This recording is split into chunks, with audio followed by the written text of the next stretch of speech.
Hi viewers, welcome to competitive bytes by Bharat. ఈరోజు మీ ముందుకు ఒక మంచి ఆపర్చునిటీతో అయితే రావడం జరిగింది. ఈ ఆపర్చునిటీ వచ్చేసి మనకు CSIR institute of minerals and materials టెక్నాలజీలో మనకు నోటిఫికేషన్ అయితే రిలీజ్ అవ్వడం జరిగింది స్టూడెంట్స్. ఈ నోటిఫికేషన్ వచ్చేసి మనకు 20th అయితే రిలీజ్ అవ్వడం జరిగింది. అది ఈరోజు 20th May. And online application కూడా ఈరోజు స్టార్ట్ అవ్వడం జరిగింది. అండ్ లాస్ట్ డేట్ వచ్చేసి 21st జూన్ వరకు ఉండడం జరిగింది.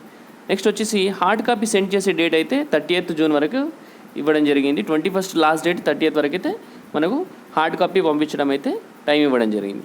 సో ఇది వచ్చేసి opportunities for exciting career in administrative support service in premier research and development institute.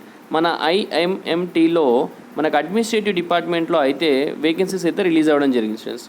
నేను ఈ వీడియోలో క్లియర్గా ఎక్స్ప్లెయిన్ చేస్తాను. ఏ టైప్ ఆఫ్ వేకెన్సీస్ రిలీజ్ అవ్వడం జరిగింది, ఏ టైప్ ఆఫ్ పోస్ట్, శాలరీ ఎంత, ఎలా ఎగ్జామ్ రాయాలి, ఆ సిలబస్ ఏంటి, సో ఎగ్జాక్ట్గా డీటెయిల్గా అయితే నేను వీడియోలో చెప్తాను. సో వీడియోని ఎండ్ వరకు చూడండి, సో దట్ మీకు ఇన్ఫర్మేషన్ అనేది ఎగ్జాక్ట్గా క్లారిటీగా దొరుకుతుంది.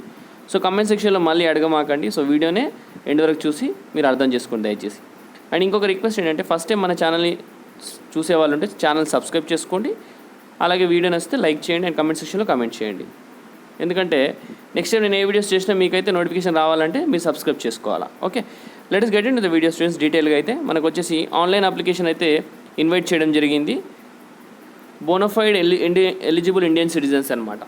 ఆల్ ఓవర్ ఇండియా ఎవరైనా అప్లై చేయొచ్చు దీనికి, ఓన్లీ ఇండియన్ సిటిజన్స్. మనకు వచ్చేసి పోస్ట్ కనుక చూసుకుంటే junior secretariat assistant. Okay, post కనుక చూసుకుంటే జూనియర్ సెక్రటరియట్ అసిస్టెంట్ వచ్చేసి జనరల్ వచ్చేసి మనకు 7 పొజిషన్స్ అయితే ఉండడం జరిగింది. అందులో అన్రిజర్వ్డ్కి 4 పొజిషన్స్, ఎస్సీకి 1 పొజిషన్, ఎస్టీకి 1 పొజిషన్, ఈడబ్ల్యూఎస్కి 1 పొజిషన్. ఏజ్ వచ్చేసి 28 years మ్యాక్సిమం ఉండాలి స్టూడెంట్స్. ఇక్కడ చూసుకుంటే ఏజ్ 28 years మ్యాక్సిమం ఉండాలి మనకు. Junior secretariat assistant general, so 7 positions అని చెప్పడం జరిగింది. మనం శాలరీ చూసుకుంటే 19,900 నుంచి మనకు 27,936 వరకు అయితే మనకు వెళ్ళడం జరుగుతుంది స్టూడెంట్స్. ఇక్కడ చూసుకుంటే మనకు నెక్స్ట్ వచ్చేసి ఎసెన్షియల్ క్వాలిఫికేషన్ కనుక చూసుకుంటే మనకు 10+2 సరిపోతుంది.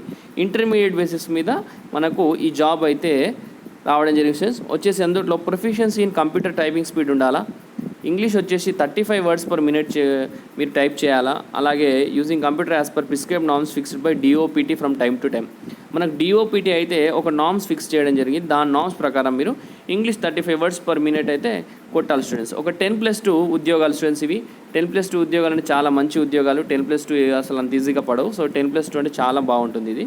సో జాబ్ రిక్వైర్మెంట్ వచ్చేసి to perform administrative official work when assigned by competitive authority. So official work వచ్చేసి అడ్మినిస్ట్రేటివ్ వర్క్ ఉండడం అయితే జరుగుతుంది. నెక్స్ట్ వచ్చేసి జూనియర్ సెక్రటరియట్ అసిస్టెంట్ F&A వచ్చేసి 2 positions, 28 years maximum. Same salary కూడా దీని అందరే 19,900 నుంచి 27,936. దీనికి కూడా ఇంటర్మీడియట్ ఉంటే సరిపోతుంది. అలాగే with accountancy as one of the subjects and proficiency. ఇంటర్మీడియట్లో మీరు అకౌంటెన్సీ అనే సబ్జెక్ట్ అయితే ప్రొఫిషియన్సీ ఒక సబ్జెక్ట్ అయితే ఉండాలి. అలాగే మీరు కంప్యూటర్ టైపింగ్ స్పీడ్ కూడా దీనికి కూడా 35 words per minute as per DOPT norms అని ఇవ్వడం జరిగింది ఇది కూడా. నెక్స్ట్ వచ్చేసి జూనియర్ సెక్రటరీ అసిస్టెంట్ SINPలో చూసుకుంటే మనకు 3 పొజిషన్స్ ఇవ్వడం జరిగింది. Unreserved 2 positions and ST 1 position. Age చూసుకుంటే 28 years దీనికి కూడా. అలాగే శాలరీ కూడా చూసుకుంటే దీనికి కూడా సేమ్ 19,900 నుంచి 27,936 వరకు. ఇందులో కూడా రిక్వైర్మెంట్ వచ్చేసి ఇంటర్మీడియట్ సరిపోతుంది. అలాగే ప్రొఫిషియన్సీ అయితే కంప్యూటర్ స్పీడ్ అయితే 35 words per minute అయితే మీరు టైప్ చేయాలా as per DOPT norms. Okay, next వచ్చేసి మనకు జూనియర్ స్టెనోగ్రాఫర్ 2 పొజిషన్స్ అయితే ఉండడం జరిగింది. Age criteria 27 years. లెవెల్ 4 అండి ఇది. ఇది వచ్చేసి 25,500 నుంచి మనకు 36,221 రూపీస్ వరకు అయితే శాలరీ ఇవ్వడం జరుగుతుంది. ఇక్కడ కనుక చూసుకుంటే రిక్వైర్మెంట్ వచ్చేసి మనకు 10+2 సరిపోతుంది. అలాగే కంప్యూటర్ టైపింగ్ స్పీడ్ కూడా ఇంగ్లీష్ 35 words per minute అయితే మీరు టైప్ చేయాల్సి ఉంటుంది యాజ్ పర్ మన prescribed norms DOPT okay. To perform secretarial stenographic typing and any other official administrative work assigned when a competitive authority. Okay, మీరు స్టెనోగ్రాఫర్కి ఏం చేస్తారు, ఒక particular secretarial stenographic typing and any other official administrative work చేయాల్సి ఉంటుంది ఇక్కడ. అలాగే ఇక్కడ మీకు ఇచ్చిన వేకెన్సీస్ ఇప్పుడైతే టెంటేటివ్ వేకెన్సీ ఒకవేళ ఇంక్రీజ్ అవ్వచ్చు, డిక్రీజ్ అవ్వచ్చు అని అయితే ఇక్కడ చెప్పడం జరుగుతుంది. డిజైరబుల్ క్వాలిఫికేషన్ వచ్చేసి for all the post knowledge of computer preferable MS Office, MS Word, Excel, PowerPoint after fulfilling essential qualification. ఏంటంటే ఎసెన్షియల్ క్వాలిఫికేషన్ ఫుల్ఫిల్ అయిన తర్వాత డిజైరబుల్ అంటే మీకు ప్రిఫరెన్స్ ఎవరికి ఇస్తారంటే కంప్యూటర్ నాలెడ్జ్ ఉన్న వాళ్ళకు, ప్రిఫరబుల్లీ ఎంఎస్ ఆఫీస్ వచ్చి ఉండాలి, ఎంఎస్ వర్డ్ వచ్చి ఉండాలి, ఎంఎస్ ఎక్సెల్ వచ్చి ఉండాలి, పవర్ పాయింట్ వస్తే మాత్రం మీకు ప్రిఫరెన్స్ అయితే 100% ఇవ్వడం జరుగుతుంది students. Total enrolments means approximate gross pay on minimum scale of including HRA as applicable to Bhubaneswar అని అయితే చెప్పడం జరిగింది. ఓకే, ఏజ్ రిలాక్సేషన్ మీ అందరూ తెలిసిందే ఉంటుంది, ప్రతి ఒక్క క్యాస్ట్కి ఏజ్ రిలాక్సేషన్ ఉంటుంది. అలాగే మనకు టీఏ డిఏ ఇదంతా ఇవ్వడం జరిగింది. General information conditions, all the applicants fulfilling the essential qualification, last date of submission of online application అని చెప్పడం జరిగింది. అలాగే చూసుకుంటే కనుక మనకు రిలాక్సేషన్స్ అయితే యాజ్ పర్ గవర్నమెంట్ నామ్స్ అయితే మనకు ఉండడం జరుగుతుంది. 5 years for SC ST, 3 years for OBC as per rules. ఇవన్నీ మీకు తెలిసినే. నెక్స్ట్ వచ్చేసి మీకు నేను మోడ్ ఆఫ్ సెలెక్షన్ గురించి చెప్తాను. మోడ్ ఆఫ్ సెలెక్షన్ గురించి చూసుకుంటే కనుక మనకు prescribed essential qualification as the minimum and mere fulfilment of education qualifications and experience does not entitle candidate to be called for test, typing test, skill test or written test as applicable. ఇక్కడ ఏంటంటే మీరు minimum qualification 10+2 అంటే సరిపోతుంది. మీరు maximum qualification మీరు PG పెట్టారనుకో, PG ఉన్నంత మాత్రం మిమ్మల్ని ఇంటర్వ్యూకి ఏం పిలవరు. ఓకే, వాళ్ళు క్యాండిడేట్ని షార్ట్ లిస్ట్ చేసి వాళ్ళకి నచ్చిన విధంగా షార్ట్ లిస్ట్ చేసి స్కిల్ టెస్ట్కి పిలవడం జరుగుతుంది, రిటర్న్ టెస్ట్కి యాజ్ పర్ అప్లికేబుల్ అని చెప్తున్నారు. CSIR IIMT వీళ్ళు అడాప్ట్ ఇట్స్ ఓన్ క్రైటీరియా అని చెప్తున్నారు. వాళ్ళ ఓన్ క్రైటీరియా, వాళ్ళ ఓన్ మెథడ్ పెట్టుకొని మిమ్మల్ని షార్ట్ లిస్ట్ చేస్తా అంటున్నారు. Okay, candidate should therefore mention in the application all the qualifications. మీరు అప్లికేషన్ ఫామ్లో అన్ని క్వాలిఫికేషన్స్ మీరు మెన్షన్ చేయాల్సి ఉంటుంది. డివిజన్ ఏంటి, full marks secured, percentage, age without extra optional beginning from 10th to SSC onwards, experience in the relevant area. So ఇవన్నీ మీరు అందులో మెన్షన్ చేయాల్సి ఉంటుంది. In the event of number of application being large, CSIR IIMT will adopt short listing criteria to restrict the number of candidates to be called for typing test, written test reasonable by any or more of the following methods. Okay, applications కనుక ఎక్కువ వస్తే వాళ్ళకి short list చేయాలని ఎలా చేయాలని అర్థం కాకపోతే ఒక మెథడ్ అయితే యూస్ చేయడం జరుగుతుంది. On the base of higher education qualification the minimum prescribed in the advertisement after satisfying essential qualification.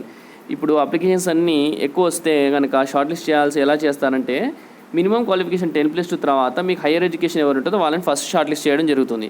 On the basis of marks obtained in the academic qualification. అలాగే మెరిట్ మెరిట్ ఎవరికి ఉంటే వాళ్ళకు. అలాగే methodology deemed fit by IIMT అని చెప్పడం జరిగింది. Screening of application will be done as for prima facie of the base of documents information furnished by the candidates. So ఆబ్వియస్గా అందరూ అలానే చేస్తారు. So candidates recommended after screening will be invited for typing test అనేది చెప్పడం జరిగింది. ఒకవేళ మీరు screening టెస్ట్లో పాస్ అయితే కనుక మీకు టైపింగ్ టెస్ట్కి రికమెండ్ చేస్తారు. Those who will be qualify in the typing test will be invited for competitive written examination. First typing test అయిపోయాక మీకు కాంపిటేటివ్ రిటర్న్ ఎగ్జామినేషన్ అయితే ఉంటుందని చెప్పి ఇక్కడ క్లియర్గా మెన్షన్ చేయండి. Final merit list will be made on the basis of performance on the candidates in the written examination. So మీకు వచ్చేసి టైపింగ్ టెస్ట్ వచ్చి జస్ట్ రిక్వైర్మెంటే, అది క్వాలిఫై అయితే కాంపిటేటివ్ రిటర్న్ ఎగ్జామినేషన్ చేయాలి మీరు. సో రిటర్న్ ఎగ్జామినేషన్లోనే మెరిట్ ద్వారా మిమ్మల్ని సెలెక్ట్ చేయడం జరుగుతుంది. Okay, typing test and written examination will be conduct in Bhubaneswar, ఒడిశాలో కండక్ట్ చేయడం జరుగుతుంది. However it can be conduct in any cities India as may be decided by CSR. But ఇప్పుడైతే pandemic కాబట్టి so ఎక్కడ ఆల్ ఓవర్ ఇండియా ఎక్కడైనా conduct చేయొచ్చు. Okay, mode and scheme of examination for junior secretary assistant is attached it annexure A. Annexure A ఉంది కింద, మీకు చూపిస్తాను. ఆ mode of exam, common written examination syllabus ఏంటి, ప్యాటర్న్ ఏంటి అనేది కూడా నేను చెప్తాను. ఒక 5 minutes అవుతే మీకు చెప్తాను. And for junior stenographer mode and scheme of examination will be issued separately on the institute website. స్టెనోగ్రాఫర్కి మాత్రం మీకు ఎగ్జామినేషన్ మోడ్ అదంతా మీకు ఇన్స్టిట్యూట్ వెబ్సైట్లో అయితే పెట్టడం జరుగుతుంది. ఎలా అప్లై చేయాలి, హౌ టు అప్లై అనేది చూసుకుందాం. Eligible candidates are required to submit online application through website IMMTR.RES.in. Okay, no other mode of application అయితే విల్ బి ఎంటర్టైన్డ్. మీరు ఓన్లీ ఆన్లైన్లో అప్లై చేయాలి, ఏ అప్లికేషన్ అయితే మిమ్మల్ని తీసుకోరు. Candidates are advise to read the advertisement careful and also go through the instructions. Okay, మీరు application fill up చేసేటప్పుడు అయితే ఇన్స్ట్రక్షన్స్ ఒకసారి క్లియర్గా చదవండి. ఫోటో ఎంత సైజ్ ఉండాలి, scanned photo and signature 50 KB కంటే ఎక్కువ ఉండొద్దు. అలాగే క్యాండిడేట్ షుడ్ కీప్ సబ్మిట్ చేశాక మీ ప్రింట్అవుట్ అయితే తీసుకొని పెట్టుకోవాలి, ఎందుకంటే ఫ్యూచర్ యూజ్ ఉంటుంది మీకు. ఒక షార్ట్ లిస్ట్ అయితే మీకు ఇంటర్వ్యూకి వెళ్ళేటప్పుడు ఈ ప్రింట్అవుట్ కాపీ అయితే తీసుకెళ్ళాలి. ఓకే, మీకు వచ్చేసి ఒక 100 rupees అయితే మీరు అమౌంట్ అయితే నాన్ రిఫండబుల్ అమౌంట్ అయితే పే చేయాల్సి ఉంటుంది. SB collect. Candidates belong to SC ST PWD అయితే ఉమెన్ క్యాండిడేట్స్ అయితే ఎగ్జామ్టెడ్, బట్ అదర్స్ అయితే 100 రూపాయలు అయితే కట్టాలా. Procedure for online payment application fee కూడా ఇక్కడ ఇవ్వడం జరిగింది. ఒకసారి చూడండి. Candidates are log on to the state bank అని చెప్పడం జరిగింది. ఇక్కడ ఈ ఇవ్వడం జరిగింది. State institution Odisha government department IMMT application fee administration అయితే ఇవ్వడం జరిగింది స్టూడెంట్స్. సో ఇలా మీరు కట్టేయాలి స్టూడెంట్స్. వచ్చేసి మీరు మెన్షన్ కూడా చేయాలి డీటెయిల్స్, మీ candidate name, candidate category, online application, post code applied for అని కూడా మెన్షన్ చేయాల్సి ఉంటుంది. So printout of the online application duly signed along with self attest copies of certificates, education qualification mark sheets, certificates, document support of date of birth, if applicable e receipt of the application feed pay SBI collector.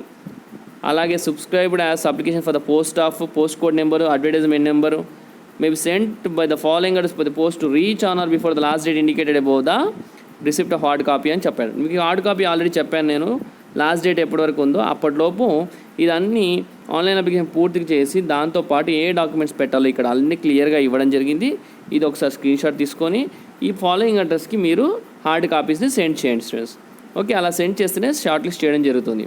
Okay, next వచ్చేసి so ఇక్కడ క్లియర్గా ఇవ్వడం జరిగింది. Scrutinise చేసి మిమ్మల్ని return టెస్ట్కి పిలవడం జరుగుతుంది, టైపింగ్ టెస్ట్ పిలవడం జరుగుతుంది. టైపింగ్ టెస్ట్ క్వాలిఫై అయితే రిటర్న్ టెస్ట్ అనేది పెట్టడం జరుగుతుంది. అది స్టూడెంట్స్. అలాగే following self attested documents must be attached along with hard copy form అన్నారు.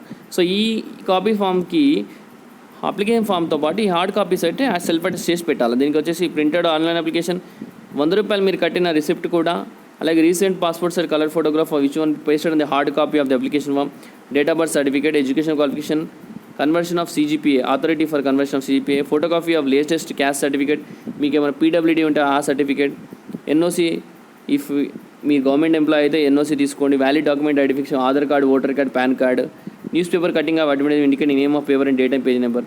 Okay, another any other relevant certificate documents. Okay, so ఈ డాక్యుమెంట్స్ అని పంపించండి. మీకు ఆల్రెడీ నేను చెప్పడం జరిగింది. జూనియర్ సెక్రటరియట్కి రిటర్న్ ఎగ్జామినేషన్ ప్యాటర్న్ ఎలా ఉంటుందనేది చెప్తున్నా. For those post there will be 2 papers, paper 1 and paper 2.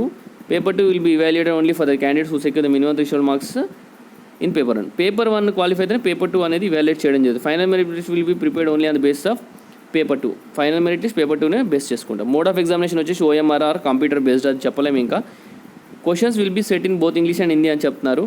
Standard of exam 12th. Total number of questions 200 questions ఉంటాయి. Time allotted 2.5 hours. Okay, first వచ్చేసి టైం అలెటెడ్లో 90 minutes ఉంటుంది. పేపర్ 1కు mental ability test ఉంటాయి, 100 క్వశ్చన్లు ఉంటాయి, 200 మార్క్స్ ఉంటాయి. There will be no negative marks అనేది చెప్పడం జరిగింది. సో పేపర్ 1 ఈజీ స్టూడెంట్స్, అది వచ్చేసి మెంటల్ ఎబిలిటీ, పెద్ద టెన్షన్ ఏమి ఉండదు.